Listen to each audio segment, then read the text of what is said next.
Assalamu alaikum guys, welcome to my channel Learn English with Saima. This is your tutor Saima here, and today we will start our topic indefinite pronoun, which is the sixth type of pronoun.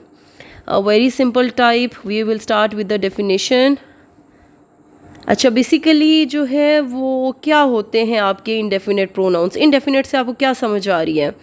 Indefinite undefined words, ठीक है, undefined, uncertain, जिनके बारे में मालूम नहीं होता कि किन के बारे में बात हो रही है, ठीक है, उनका मुकम्मल हमें पहचान नहीं होती कि किस चीज़ के बारे में स्पेसिफिकली बात हो रही है, ठीक है।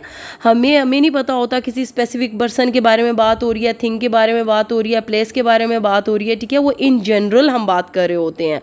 डेफिनेशन हम पढ़ते हैं, these pronouns refer to person और things in general and not in particular, ठीक है। किसी भी बंदे या चीज़ के बारे में हम पर्टिकुलरली बात नहीं कर रहे होते, स्पेसिफिकली बात नहीं कर रहे होते, इन जनरल बात कर रहे होते हैं, ठीक है। जनरली हम बात कर रहे होते हैं उसके बारे में हमें मुकम्मल डिटेल पता नहीं होती, वो अनडिफाइंड होते हैं, उनकी मुकम्मल हमें मालूमात नहीं होती उनकी कि ये कौन है, किस चीज़ के बारे में बात हो रही है।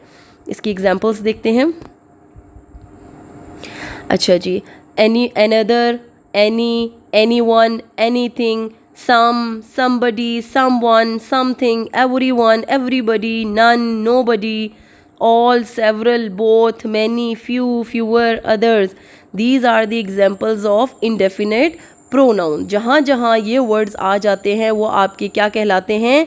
indefinite pronouns. ये इनके examples हैं। जहाँ another आ जाएगा, जैसे अब मैं कह देती हूँ कि someone was calling me, someone was calling me। अब मुझे क्या पता कि someone कौन था? ये अनडिफाइंड वर्ड हुआ कि ना हुआ। अब मुझे समवन वॉज कॉलिंग मी, मुझे नहीं पता समवन कौन था, बस मुझे ये पता है कि समवन वॉज कॉलिंग मी।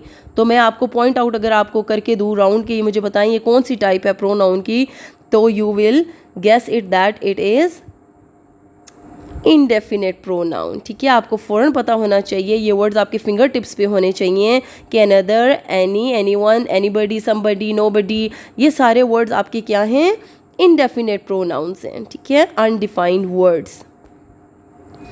अच्छा जी, इनमें से कुछ आपके जो है वो सिंगुलर होते हैं, जिनके साथ सिंगुलर फॉर्म ऑफ वर्ब लगती है, जो हेल्पिंग वर्ब है वो सिंगुलर लगता है, और कुछ आपके प्लूरल होते हैं।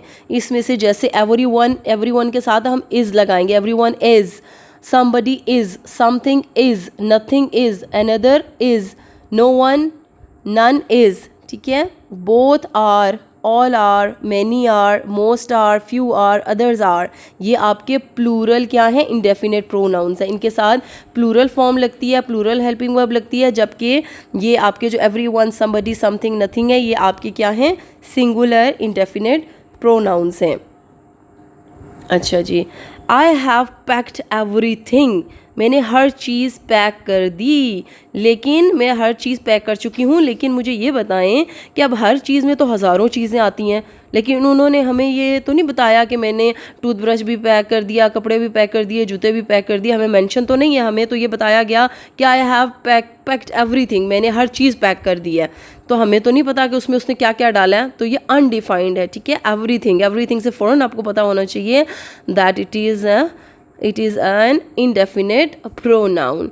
और आगे है नेक्स्ट आपका, there is nobody in the house, nobody in the house, घर में कोई नहीं है, ठीक है। नोबडी से भी आपको पता चल जाना चाहिए आपका इंडेफिनेट प्रोनाउन है। We finally move to another apartment, ठीक है, हम अनदर अपार्टमेंट में मूव कर गए फाइनली, लेकिन हमें नहीं पता कि अनदर अपार्टमेंट किधर है, इस्लामाबाद में है, पिंडी में है, कराची में है, किस जगह पे है, कितने दूर है, उसके बारे में हमें डिटेल तो नहीं पता, बस ये पता है कि अनदर अपार्टमेंट, ठीक है, undefined word. Anyone can do it, हर कोई कर सकता है, ठीक है। स्पेसिफिकली किसी बंदे को नहीं बताया ने कि अली कर सकता है, शाजिब कर सकता है, हिना कर सकती है, कोई भी कर सकता है, ठीक है। उन्होंने कहा any one can do it, कोई भी कर सकता है, ठीक है, कोई भी में इन जनरली बात हो रही है। All are equal in my eye, all are equal, सब मेरी आंख में बराबर हैं, ठीक है। ऑल आर इक्वल, किसी एक का मेंशन नहीं किया, all are in general statement है ये। Did you ask both before telling me, क्या आपने दोनों से पूछा था मुझसे पूछने से पहले, ठीक है। अब दो, कौन से दो हैं आपको पता है? किन दो के बारे में बात? हमें तो नहीं पता कि कौन से दो हैं, कि वो जो है ना काशिफ और अली थे, या शाजिब और शहीर थे, कौन थे? फ्यू ज्वाइंड द गेम, कुछ लोगों ने ज्वाइन की गेम, लेकिन अब फ्यू में भी हमें नहीं मेंशन कि कौन से फ्यू थे, ठीक है। तो इसलिए ये आपके अनडिफाइंड और अनसर्टेन वर्ड्स होते हैं जो आपके इंडेफिनेट प्रोनाउंस होते हैं, जिसमें जनरल स्टेटमेंट में वो यूज़ होते हैं, उसमें उनके पर्टिकुलर किसी चीज़ की तरफ वो इशारा नहीं कर रहे होते, किसी पर्टिकुलर बात के, किसी पर्टिकुलर पर्सन के बारे में, किसी पर्टिकुलर चीज़ के बारे में, किसी पर्टिकुलर प्लेस के बारे में बात नहीं कर रहे होते। अच्छा जी, अब हम आगे छोटा सा क्विज़ कर लेते हैं। You will tell me about the answers. Okay, quiz. Dash can dance on the floor. Dash knows about that accident. Dash wrote a letter about the event. Dash is useless in this world. Dash have already offered to help the poor people. अब आपने ये ख़ुद solve करने हैं और solve करके मुझे comment box में इसके आंसर बताने हैं, ताकि मुझे पता चल सके कि आप लोगों की कितनी अंडरस्टैंडिंग डेवलप हुई है इसके लिए। चलें, एक आध मैं आपको कर देती हूँ, नहीं आप लोग खुद ही करें तो अच्छी बात है, क्या ख्याल है आप लोगों का? तो चलें हम फर्स्ट में आपको कर ही देती हूँ। Dash can dance on the dance floor, everyone can dance on the dance floor, ठीक है। तो बाकी आप सॉल्व करें और मुझे कमेंट बॉक्स में इसके आंसर्स बताएं। अच्छा जी, तो आपका हुआ ये ख़त्म। Thank you for watching.